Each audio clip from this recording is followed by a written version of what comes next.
I created this machine to be used for various tasks.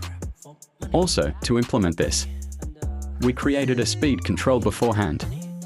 For those who haven't seen it, I will put the link in the description. Through it, we can control the speed here. It is important for various tasks. Also, this can be used for heavy-duty drilling, grinding, cutting, DIY works.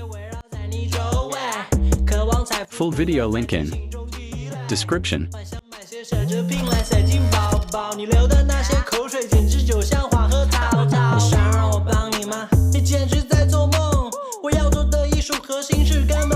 If you like this video, don't forget to give it a thumbs up and subscribe for more DIYs.